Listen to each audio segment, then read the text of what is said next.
Hello everyone! Welcome back to my channel.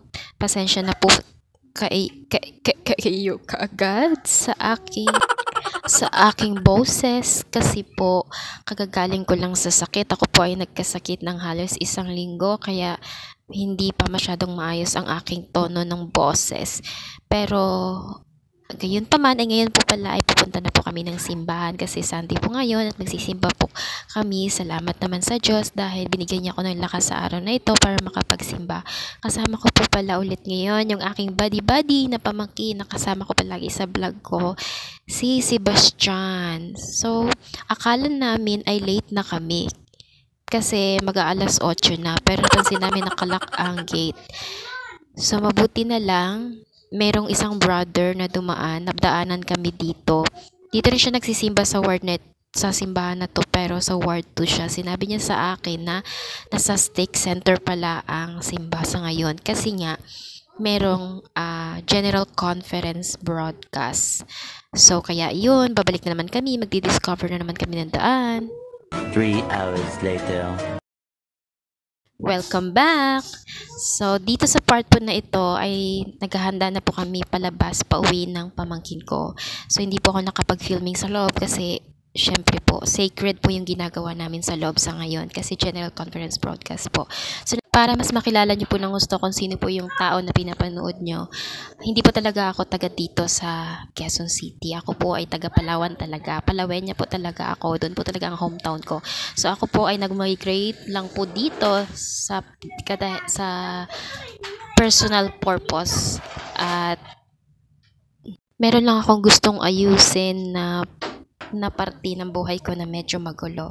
So, ako po ay under ngayon ng Batasan Ward, pero ang stake center po namin dito po sa Fairview Stake Center. So, dito po yan.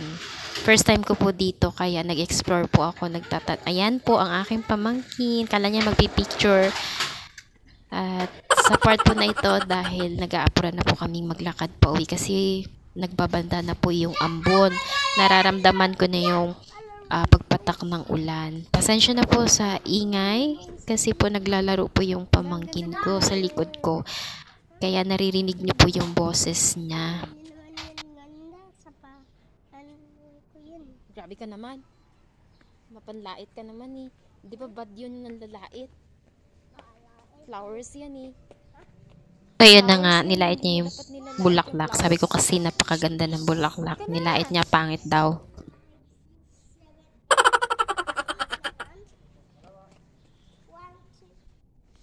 In fairness, kanina kahit sobrang magulo tong pamangkin kong katabi, meron pa rin akong natutunan sa general conference. I mean, meron pa rin akong na-absorb. Meron pa rin na-absorb yung spiritual kong katawan sa araw na to. Actually, napanood ko yung Saturday sessions last night habang bedrest ako, habang nagpapahinga ako, naisip ko na ay panoorin ko yung general conference kasi meron din namang gospel library na app. Pwede nyo pong i-download yung app na yon kung curious po kayo about sa church namin. Pwede nyo pong i-try, or sa mga member ng simbahan na hindi pa po nakaka-download nun, pwede nyo pong i-download yun kasi lahat na po nandoon na nakalagay. So ako, parang matagal-tagal din talaga ako na hindi naging active masyado sa app na yun. At matagal-tagal din ako na hindi nakakapagsimba regularly. So dahil lang din sa mga, sabihin na nating meron tayong dumadating talaga tayo sa punto ng buhay na nanghihina talaga ang spirituality natin. Pero may mga reasons yun kung bakit.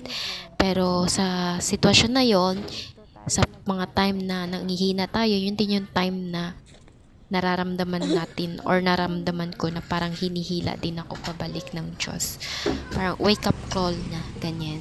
So, i-share ko po dito yung mga insights na nakuha ko, na natutunan ko, na feeling ko magagamit ko siya sa present life na ito. Ma-apply ko siya sa sarili ko, sa mga choices ko, decision making. Yan. At Yung mga lumabas naman sa General Conference ngayon na mga message coming from the Living Prophet, Elders Quorum of the 70, yan.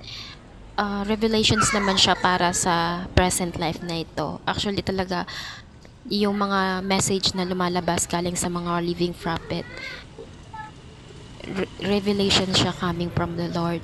Kasi meron silang priesthood power, na gift galing sa Diyos, na yun yung instrument kung bakit yun yung dahilan kung bakit nakakatanggap sila ng mga personal na paghahayag para sa panlahat, hindi lang para pansarili, para sa universe, kanyan. So kahit ang mga living prophet, hindi sila mga perfectong tao. Like kanina, habang nakikinig ako habang nagsasalita si President Russell M. Nelson, nakaupo na lang siya. Way back no mga panahon na medyo malakas pa siya, nakakatayo pa siya sa every conference. Pero this time, ilang conference na rin kasi yung napalampas ko, at ngayon lang ulit ako nakapanood ulit. So napansin ko nakaupo na siya. Recently nag-birthday siya ng I think pang 100 years birthday niya. O diba, grabe yung blessings ng Diyos sa buhay niya. Kaya sa puso ko parang ini-imagine ko na gusto ko siyang makita in person, gusto kong maka-attend ng General Conference live, mga ganon yung pinapangarap ko sa imaginations ko. Pero let's see, hindi natin alam kung ano yung plan ng Diyos din sa buhay ko, 'di ba? May mga sitwasyon minsan na hindi ko ina-expect na mapupuntahan ko o mararating ko, pero nararating ko. So, hindi ko alam, 'di ba? Pero wala namang masama ang mangarap. Katulad sa ngayon, nandito ako sa lugar na to. Hindi ko plinano, hindi ko binalak na mapunta sa lugar na to. So actually, bago po ako napunta sa ward na to, sa stake na to is, nakarating pa ako ng Cavite Mission. So iniisip ko dati na tatlo ang pinagpilian ko, Cavite Mission or Pamplona ward sa under ng Manila Mission. Until I decided na dito na lang. Kasi after ko din ma-evaluate yung sarili ko, ano ba talaga ang needs ko, ano ba talaga yung gusto ko. Yan, I decided dito na lang. Pero ayun na nga, dahil pagdating ko dito, nagkasakit naman ako. Pero okay lang yun kasi part yun ng katulad naman din ng panahon. Pagka sobrang masama na ang kapaligiran, umuulan, kumukulog, mabigat ang panahon, babagsak ang malakas na ulan o bagyo. Sa atin, sa tao, bilang tao, kapag hindi na maganda yung nararamdaman ng kalooban natin, ng emotions natin, ng lahat-lahat, nagbe-breakdown din talaga tayo, nagkakasakit din tayo. So, kumbaga, kailangan din nating i-release yun para maging okay ulit tayo. Hindi sayang ang pera niya dito. 100 lang po ang original na Pinoy Pandikit. Pinoy Pandikit. Oops! Dahan-dahan na, dahan-dahan. President Russell M. Nelson, he inspired me really in a way na kung ang 32 years old na katulad ko ay sinubok ng panahon, ng sitwasyon, ng mga pagkakataon, ng halos ng maraming bagay, lahat ng heartache, feeling ko pinaramdam na sa akin.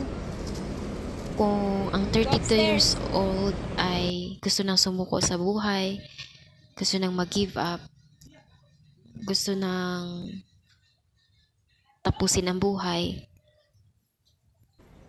paano na lang ang isang 100 years old? Isip ko, mas maraming mga pagsubok, maraming heartache, maraming mga fate of trials na pinagdaanan ng isang 100 years old.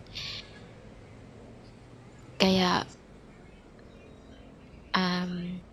pinatotohanan ko na nakakapag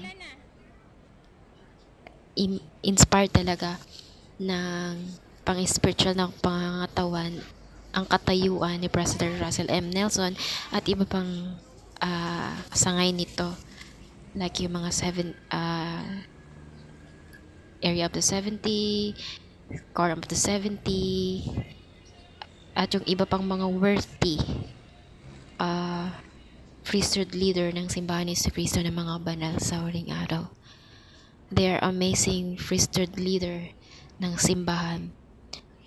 Kasi kung hindi sila worthily na nagmagnify ng mga callings na yon, trusted by God, they can inspire others na pinanghihinaan ng faith. And I am also, way back before, naging isang full-time missionary din ako. I can relate myself sa mga full-time missionary sa present time na ito. Na nakaka-inspire din sila. Although marami mga imperfections ang mga full-time missionary. Dito. Pero Nalulula ako dito. hindi basta-basta yung gawain na yon. Hindi madali, mahirap siya. At unexplainable lang exact word na makakapag-define nun. Pero after nun, ito talaga, yung present life na ito talaga yung totoong ibig sabihin ng mission. How we can endure our life sa mga trials na binibigay natin. Magkakaiba-iba man tayo ng mga religion sa iba't ibang panig ng mundo.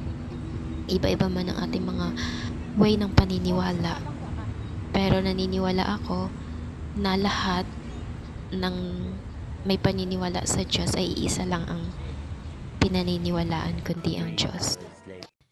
This is a time of many harsh and hurtful words in public communications, and sometimes even in our families. Sharp differences on issues of public policy often results in actions of hostility, even hatred in public and personal relationships. This is really applicable for this present time. This atmosphere of enmity sometimes even paralyzes capacity for lawmaking on matters of importance.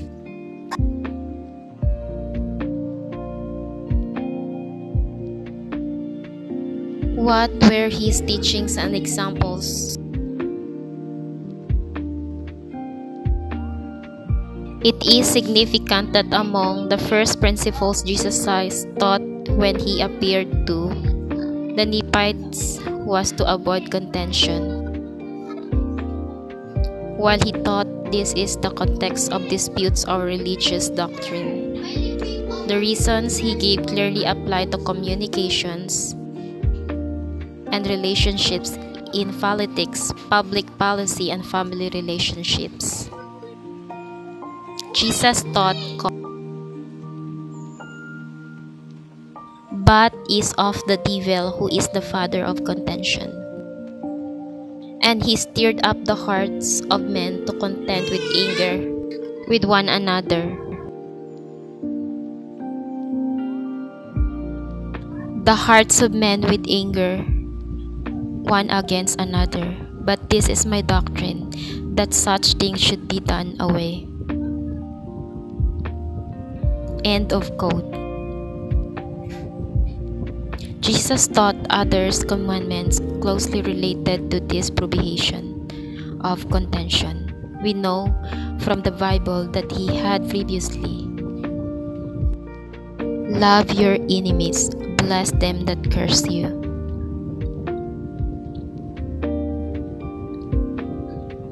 Do good to them that hate you. And pray for them which despitefully use you and persecute you."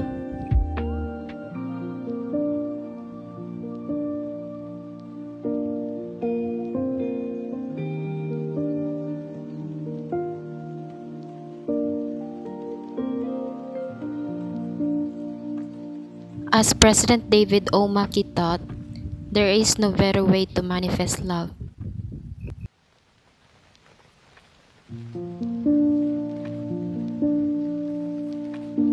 Blessed are the peacemakers.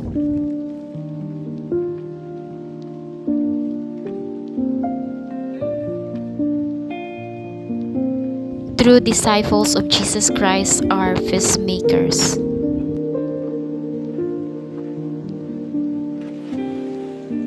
Contentions is a choice. Peacemaker is a choice.